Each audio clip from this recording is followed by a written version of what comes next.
Azrael doing his first match.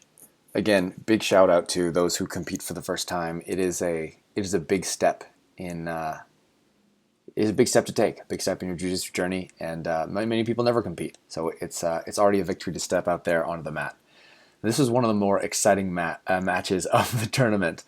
So both guys get out there and try to establish dominant grip. So we're looking for collar ties, we're looking for underhooks, we're looking for wrist control. So far pretty good, keeping it stable, looking for advantageous grips.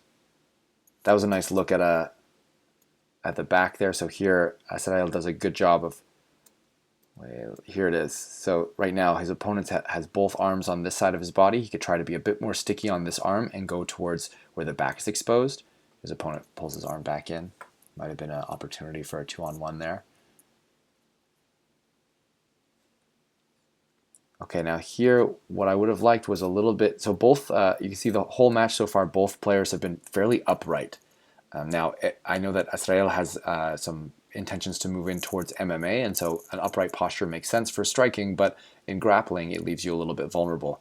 So you can have an upright posture, but you need to be ready to adapt it. So here, as his opponent starts to change his level, because Azrael stays upright, he becomes vulnerable to being pushed over, and it's a lot harder to sprawl out. His opponent had a good shot around his body, a good lock.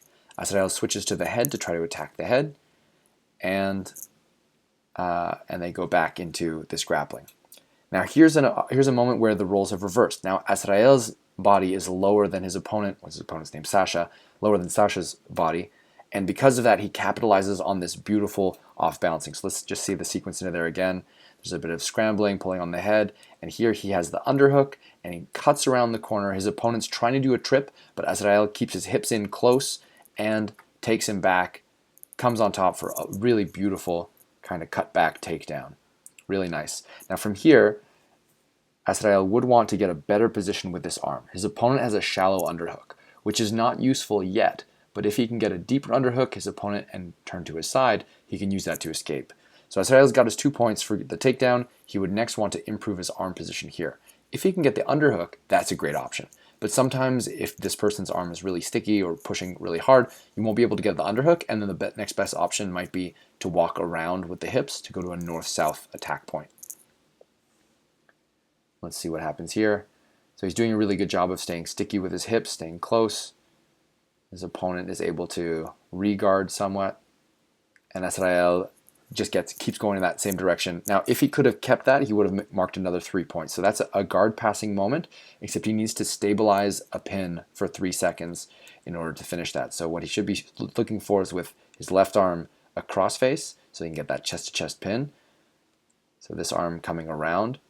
The thing that the crossface does is it prevents your partner from rounding their spine, from bringing their head closer to their hips. So by using this arm around the head, he could have prevented his partner from sitting up and flattened him out, forced him to look away from him, which would have allowed him to have more control and potentially score 3 points for the pin. His opponent did a really good use of that underhook, got up to his knees, so classic use of the underhook. You're in side control.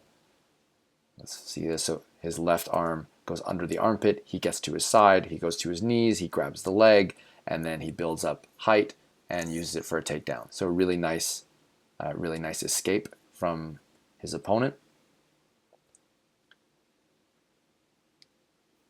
Now Azrael needs to build back his frames. So he's got to use his arms and his legs intelligently to try to build up some frames. This arm around the head is no longer useful, so it would be good to let go of that and then use it to push away on his opponent or hunt for an underhook. Now it's hard to tell because sometimes the arm might be stuck, so maybe that's why his arm's still there, but it would be much better used if he could unhook it. I think his opponent got 3 points for the guard pass there because there were some moments where Azrael had his knees a little bit further back, had some knee inside, so even though it's not a really great guard, it still counted as a guard, and then when his opponent passed, he was able to score 3 points for that. Here, his opponent got greedy and stepped over into the mount. Now this is, I've got to eat my own words here. So this arm around the head is not very useful in side control, but Once his opponent makes the mistake of stepping over to mount while his head is still controlled, then the arm over the head becomes a useful point from which you can create a rotation. And that's exactly what Azrael does. He forces this rollover and comes up to top position. And from top position, he's looking to pin his opponent. Again, could be a good moment to use the crossface, this arm around this head. That would have been a good use of his right arm. Excellent hips. So you see Azrael, they did almost like a 360. Azrael keeps on walking away. Every time his opponent, Sasha, brings his knees in towards him, Azrael keeps walking away from them, turning his hips to face his partner's head and preventing him from regaining his guard. Here his opponent did get his guard back, a half guard, but Azrael then switches his strategy instead of walking away to flattening his partner out. Excellent job. Underhook on this side. Wonderful, wonderful work. And now it's a question of freeing the knee. So he's already almost there, getting the knee closer. Sometimes in that position, let's just go back a bit, right here, when the knee is out but the foot is still trapped, often I like to use the other foot to help pry the foot free. So leaving the knee on this side but just bringing the foot over to help try to open things up. But his opponent makes a mistake of trying to turn the other way and opens his legs a little bit wide in the process, right here, and Azrael capitalizes on that to slip his knee out and gets 3 points for the 3 points for the guard pass, and then there's knee on belly. He's going to get his points for knee on belly as well, and then he transitions over to mount and collects his 4 points for the mount. That sequence right there was absolutely beautiful.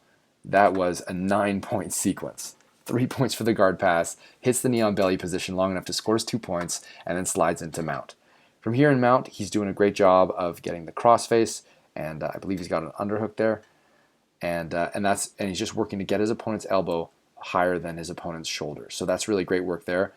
As he does that, he should be a little bit careful about his hip positioning to try to stay low and connected onto his partner until he's ready to shift to a higher mount. So his opponent's able to get a quick reversal. Azrael stands up, and they're back to a stand-up game. Now from here, Azrael is staying very upright, which has some risks to it. So from here, his opponent gets an underhook. The thing to do when your opponent has an underhook and you have the whizzer is to put pressure on that down. So you want to get your hips a little bit further away from them and pressure their shoulders down so that your shoulders are above their shoulders. When you have the whizzer is a tool that can push down, but you'll have a hard time pushing down if your shoulders are hanging off of their shoulders. So his opponent gets this really nice takedown in here. So they pummel, he's got the underhook, and then his opponent does that beautiful trip.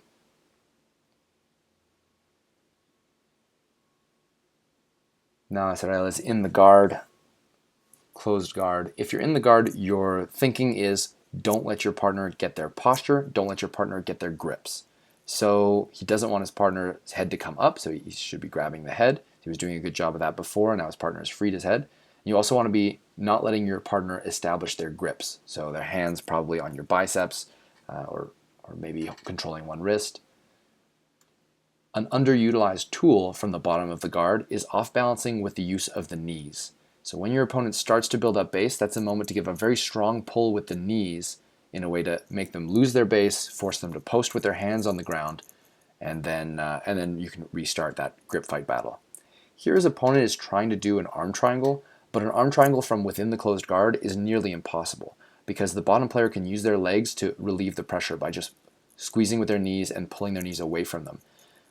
Now Azrael is going to need to free his arm to a better position. As soon as he does so, his opponent realizes, okay, there's no arm triangle there. I've got to switch strategies. Less than a minute left in the match. Azrael is up on points. His opponent decides to go for an ankle lock. Now, as his opponent goes for the ankle, Azrael does a great job of getting up on top and putting his foot on the ground.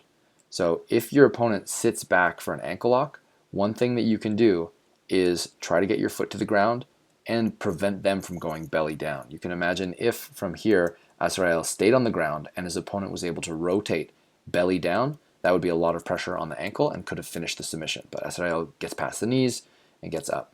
It would have been nice to stay on top here, not let his partner get up. If he had done that, I believe he would have scored an extra 2 points. So from here, if he had just stayed on top, he could have posted on his opponent's shoulder or pulled up the ankle and just played top, forced his opponent to play guard. That would have probably yielded him another 2 points because his opponent was in top before, sat back for the ankle, and would have ended up on bottom. So this was a little bit of sloppy handwork. His opponent was tired at this point, so wasn't able to capitalize on this. But as his opponent shoots in, see both of Azrael's hands are above his opponent's shoulder line. Ideally, he would get a hand underneath. An underhook is a really great tool to sprawl with, but sometimes in a pinch you can have a whizzer and a crossface, but you don't want both arms up above your partner's torso here. Now his opponent doesn't finish it as a shot. He comes back up to a body lock. Azrael locks up and is able to sort of get some distance and not have that turn into a takedown. He's trying to pull him down to a headlock, but is really high. And because he's really high and up, his opponent lowers his level and is able to get this takedown. So really good job, Sasha, on that, to read the situation, take advantage of that, and get the takedown. So he gets his 2 points for the takedown, and now there are only 10 seconds left. They are 3 points apart. And so if Sasha is able to pass the guard, he can win. But Azrael holds on long enough. The match is over, and Azrael takes the win. Congratulations. And what you can't see in this video is over here on the left side, there are 10 people from the club that just exploded in a cheer when Azrael won. So that was pretty cool to witness from the coaching chair. Congrats, Az. See you in the next match.